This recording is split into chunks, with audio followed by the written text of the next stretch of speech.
All right, we're here. It's Alexander Lawrence, the Portable Infinite, and we're here with Alex Henry Foster, and he's a great musician. Check him out, man. He has a couple records out. He's a Canadian.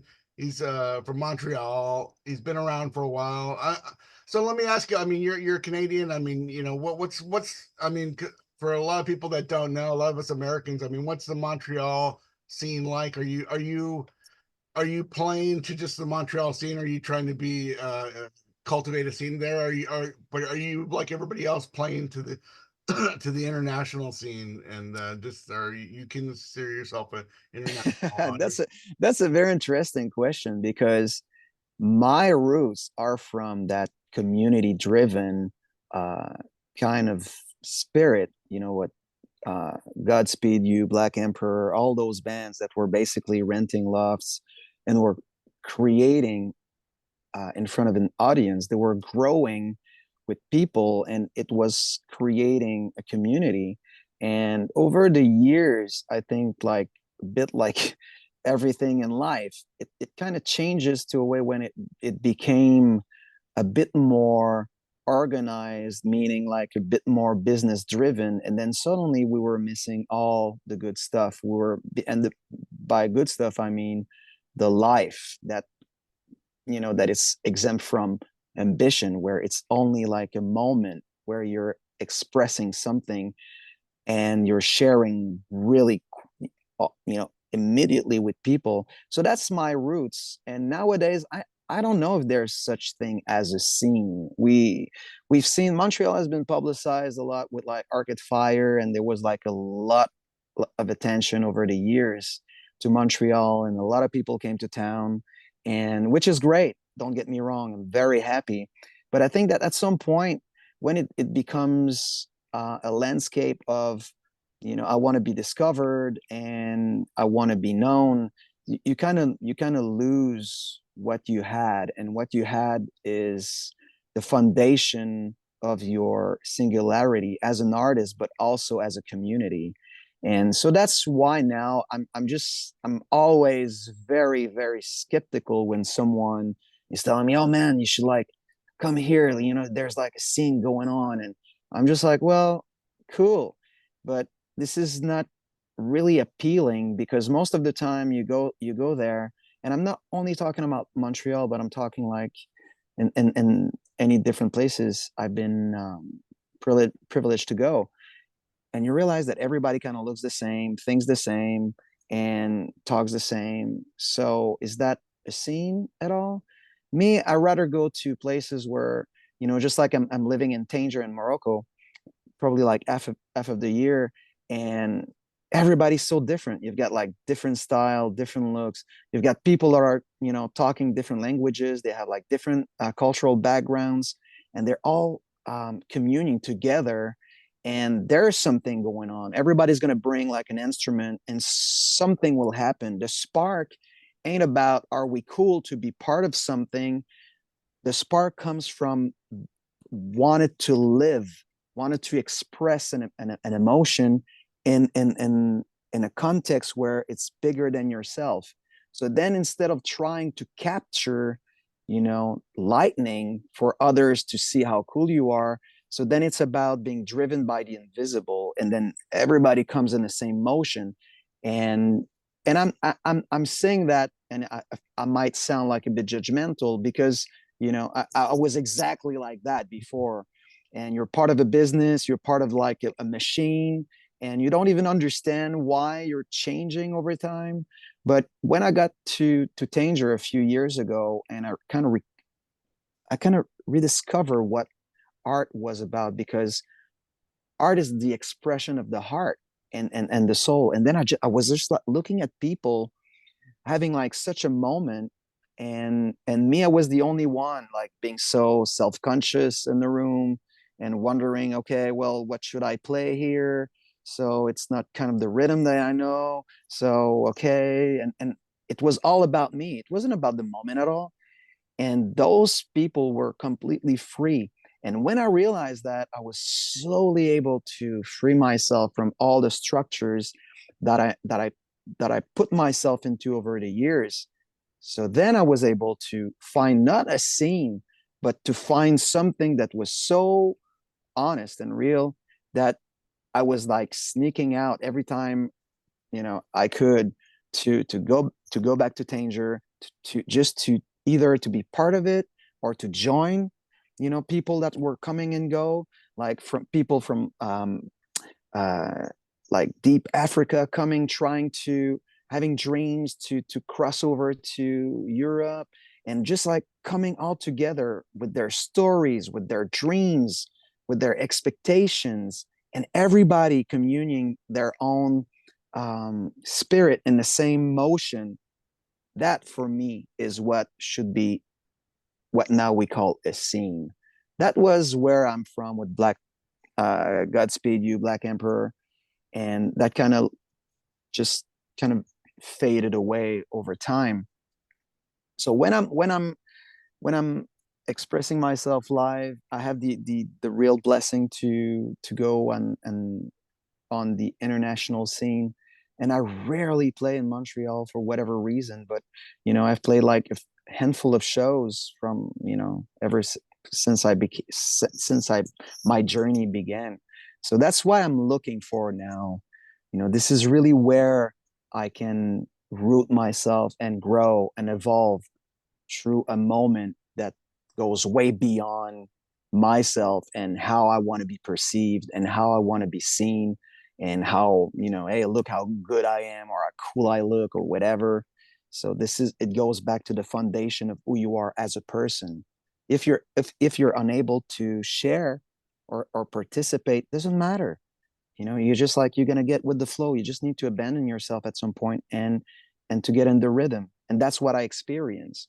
So that's why I I identify myself more from that kind of place rather than what's going on here in Montreal. I don't even know what's going on now. Maybe it's phenomenal, and I should be more aware or educated about it. But Danger became my place where I could really touch something that I feel like I never been able to touch before, or maybe I wasn't disposed to do so. Yeah. If it makes sense.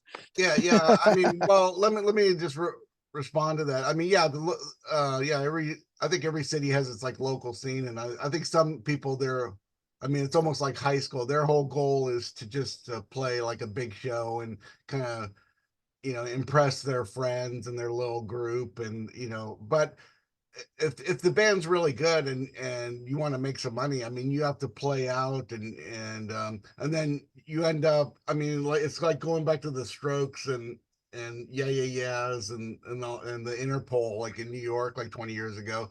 Yeah, there was a moment where they all hung out in New York, but once the Yeah, band started touring constantly and making records, they never saw each other anymore. So yeah, they never were unless there was at an airport. And then like the other thing you were saying, yeah, I mean, because you have this perspective of the Morocco thing. I mean, you kind of probably look at Western music as being kind of cookie cutter, kind of square in a way. Because and then like this non-Western music or North African music or Middle Eastern music, it just seems like really like real diverse, way more diverse than because sometimes the American music, it's like ticks a bunch of boxes, like oh here's the singer songwriter, here's hmm like the psychedelic rock guy, and it's like it's real structured for radio and formats, and you listen to this music from other parts of the world, you go, wow, this is like really crazy music, it's like what the hell is it. and I think there is like, because if I can like rephrase a little bit about what's going on, like a scene for me, it needs to be a community, just like the bands you were talking about. And when you I was watching recently the documentary they did about those bands, Meet Me in the Bathroom, and you can see that it was a community and it was about expression. It wasn't about trying to make it. And I think there's a bit of naivety that comes with just expressing yourself. It always starts with your friends and your closest like relationships and everything, and your loved ones. But then at some point it evolves, and it's for you to decide what you're growing into, and what are you becoming. And I think that now there's a new generation of artists and bands that are going back to artists that I never heard the name in ages. Me, I grew up like discovering bands such like Sonic Youth and then Glenn Branca and all those things, and you're just like, wait a minute, what's going on here? And it's like early Swans, even go back, as we're talking about New York, and there's so many things like that. But right now, sometimes we feel like there's nothing happening new, but it's something that it's bubbling, and you can feel Yeah. that it's happening, because that's what we experienced with early hip hop. It was like the expression of life. It was expression of something that was community driven, that was like, okay, people were talking in a way that people could understand. I grew up in very like in difficult neighborhoods. We were looked at as being very poor, even though I feel like, and I know that we were very rich in so different in so many different ways, but we were part of the poor kids. So I was looking around me, and we weren't seeing like, oh, what's the color of your skin, or what's your language, your native language, or we were all the same. We were like hungry, and when we were expressing ourselves, it was out of this situation where we needed to make sense of what we were experiencing. And I think that more and more now, with like the toxicity of the world we're living into now, and what's going on with social media, it's so tough, and I think that now we're slowly seeing uh that new generation, like, slowly starting to express themselves in a way that it's not about them trying to expose themselves as being like the coolest new thing, but just as an expression of what they live, what they're seeing, how they're, sometimes they don't understand what's going on. They don't feel like they're fitting in any of it. So there's a whole lot of things going on like that. And when you pay a little bit of attention, and it's tough now because there's so much noise going around. I mean, you can, with like streaming services and everything, it's very tough to discover new elements. So that's why when you're part of a community, or you're just like paying attention a little bit more, so then someone will tell you, hey, have you heard this band, or have you heard like this um, poet is doing like lectures or things like that, and suddenly you've got like a new kind of like uprising of voices that you can feel are reflecting what you feel as well, regardless of your who you are, your background, your values, your religion, your political agendas, or whatever. It's just like, it's so real that you feel being part of it, and you're kind of attracted to that naturally, and it's organic. It's not another like entertainment business gimmick where, oh, see, this is like the new thing. And usually when someone tells you, oh, this is the new flavor, whatever, that it's just like, it's what you're referring to something, that's usually loses a bit of substance, in my opinion, at least. Yeah, it's sort of, yeah. There's always going to be like manufactured pop Of bands. course, and it's okay. I mean, I've got some of my Mhm. some very close friends. They're listening to music, and I'm just like, wow. I'm just trying to understand sometimes. I don't want to mention like artist Yeah, names, but you're just like, that this is like the same song, but it's just like a different kind of voice, that went through a computer. And he said, yeah, but I don't really care. I don't even listen to it, to be quite honest. So we all have different ways to um, commune with art and music, and I think that we've lost the ability, or maybe we've lost the the perspective of how refreshing it is to sit down for a minute and just to listen to something. And I think that vinyls are bringing that back, to sit and you have to commit.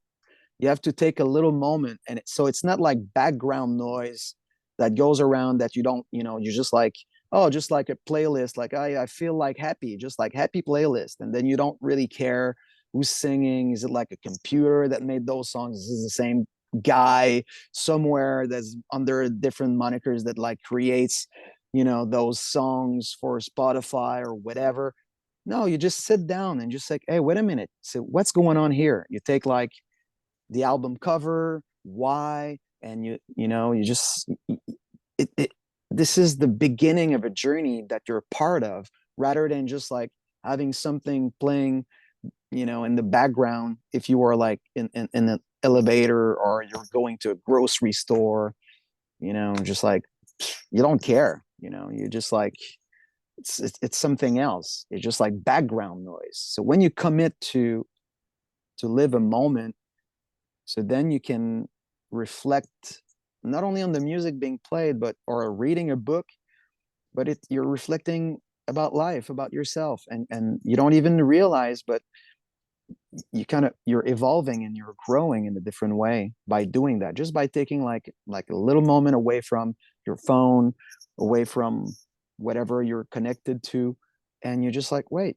okay, well, you're being an active participant to a moment that you take for yourself or with other people, and then it becomes something significant for you. That's how I see it. So you were in this band, Your Favorite Enemies. I mean, was that a more conventional band, like song structure, and why do you think you had to do the Alex Henry Foster project? And I mean, I Mhm. noticed a lot of songs go like 7, 8 minutes. And how do you fit that all on a vinyl record? If you're doing like I mean, Led Zeppelin would do 10 songs, and it's like 3 minute songs or something, Yeah. or whatever. Well, yeah. Um, Your Favorite Enemies was something that I started with like friends a long time ago, and it was again, it came out of the necessity to express ourselves, and we found our people because we realized that a lot of people were experience the same sensations, or we became the soundtrack of what they weren't able to express. And we didn't have like any kind of plans. We had like no type of ambition, or we were barely able to play our instruments at all. It was mostly like, okay, well, how can we express ourselves? And then suddenly it became a community. And with it was like the beginning of social media, and MySpace kind of took off, and we were among like the very first bands to be part of this crazy adventure, and it became international because we weren't planning any of it, because we weren't having a plan. So we were expressing something that were close to us, that was genuine, and we found our people. And as we kept on growing, then it became more organized, became more structured, and I liked um, being with my friends, but I grew disliking this structural uh, realm I felt trapped into. So 10 years in, we were like doing like massive festivals all over the world. It was great. We were like, you know, like being played like on the radio until we were just like sick of hearing ourselves. And again, great privilege. And I'm very grateful that everything kind of started organically. But at the end, I was just not really uh, fulfilled by that anymore. And I needed to get back to what really got me into the music in the first place, which wasn't to think about putting like the chorus at 45 seconds to make sure that the radio will pick up. Just me, I didn't care about that at all.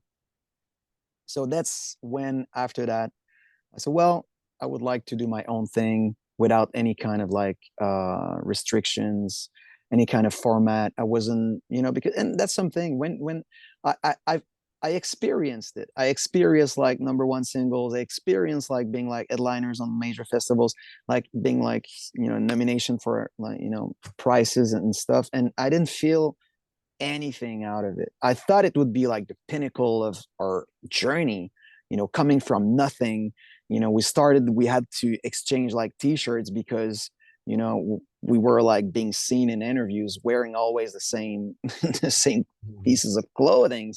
We were a bunch of like kids that were from very poor neighborhoods. And then at the end, I realized we weren't any different than any of those bands that I wasn't really thrilled about or wasn't even like, moved about. I was part of a machine that was suddenly dictating what I was doing and thinking and how I was expressing myself rather than just being myself. And it was tough to admit that. And it was even more difficult to tell my friends that I needed to move on from that because I wasn't happy anymore. And when I started to do my own music, it became it started the same way. It started with Your Favorite Enemies. I didn't had any plan. I was mourning my father, and my first record became that reflection about losing a man that was very complex and that I would have loved to know a bit better, but then he was gone. And so that was a reflection about that. And the adventure continued because it was real and it was honest. Otherwise, I would have stopped it. I was like, I'm doing like music for films and stuff like that. And I don't feel like I need to be, like that I need to live under the spotlight. It's not who I am. So it's more about expressing myself. And I don't really care about how long the songs are, what's the format. And a lot of the bands that I like are like punk band, like that are playing like, or hardcore bands playing like 1 minute 30 seconds songs, or the Ramones. This is one of my favorite bands. So but it's not it doesn't reflect how I want to express myself. So that's why I don't care. And as far as the putting that on vinyl, I was fortunate enough to be able to start my own vinyl pressing plan last year. So I guess that seals the deal. I can do whatever I want. I'm independent. And You're gonna do double and triple vinyl. that's it. There you go. So so Whatever fits. so I listened to so there's this new single, Cinematic Insight. Your music is like filmic. It's like it's a lot of soundtrack influence. It's ambient music. There's that in the background. I mean, there's like spoken word. There's like singing. Um, I mean, you do on your website. You have a lot of writing and stuff. So there's. I mean, are you gonna? Have you published books too, or is that idea to do poetry books or any of that stuff? Yeah, I did. I did in the past. Like I did two books already, but it's not like it was very, very for limited editions. I don't. It's for just like everything I do. It needs to be. I need to be completely committed to it, and I don't have the. Mhm. I don't see myself as just like you're a Mhm. published Mhm. author, and you need to have something to express in a certain way to do that. And I would love to do it in due time, but right now I'm such in a good place because I can do whatever I want artistically, and I can share with my people whatever on my own terms. I don't have to fit a format, or I don't have to be part of a machine dictating anything to me. So that's why for me, I don't really see any of this as an absolute, and that's the beauty of it. That's why I left Your Favorite Enemies, or I put it on pause, should I say, because I needed to feel that freedom. If I want to publish a book like I did, I'll do it. I'll do it on my own terms. I don't need, I don't have I don't need to have, like I said, that spotlight and to be defined by other people's reviews or other people so-called understanding of what I do. So that's something that just I'm completely alien to that, to be quite honest. So yeah, I mean, for people who want to check out the music, I mean, he has a website, alexhenryfoster.com, and you can find out where he's playing shows, and then you can go to his Bandcamp, alexhenryfosterbandcamp.com. And you released two albums this year, A Measure of Shape and Sounds and Kimio. And so the plan is to come out with like a lot of records, like just like multiple. You want to? Yeah, actually, Kimio and A Measure of Shape and Sound, they're part of like a project that goes with a movie as well that I did in Japan. And Kimio, that was a wonderful project because it I was able to work with a Japanese artist. She's the one singing on the record, and that was a wonderful experience for me. A measure of shape and sound. It's instrumental, and with the movie, we're gonna have like a different kind of soundtrack. So it's kind of part of the same project because I had to do that to put you in some kind of like for you to understand the circumstances of those projects is I had like an like a health emergency. I had to underwent like double graft cardiac surgery, and after that, it was very difficult, and the surgery was like a real mess. So the recovery was completely crazy. I lost my voice for 4 months. I wasn't able to talk, and it was very, very difficult physically. So instead of trying to fight that off, I decided to invest the limited energy I had in a day to work on those projects with Ben, who's like my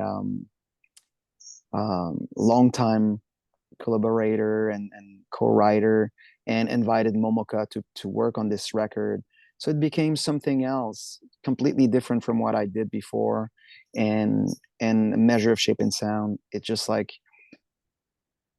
I recorded it live, and it's really, really organic. So it was completely different from all the other projects that I did. And it will be associated with the movie that I did. And it will be premiered next spring. So that's part of the whole thing that I was part of. It's the reflection of my recovery and everything. So it's a very introspective project. So it's completely different from what I do live with my band. It's really, really something else, and that's the beauty of it, because sometimes you tend to believe that you need to in your creative arc, you think that you need to have like some kind of a that it needs to make sense in a way. And for me, I don't operate like that. So for so to really give life to those two projects was like it was a godsend opportunity for me, because it became my lifeline when I felt like I was basically being deprived from everything I thought was defining me at the time. So that's why when you're digging a little bit more in that those kind of projects, you realize that it they take place they're taking place in a very specific environment, but they're transcending that so-called environment when it's released and shared after, because I'm able to rediscover through other people's eyes, through other people's feelings, what those records are about. And that's the beauty of it. Well, Because we're kind of limited on time here. We're no ready. worries. So thank you for talking to me today. Go see Alex Henry Foster. He's on tour with Temples. He's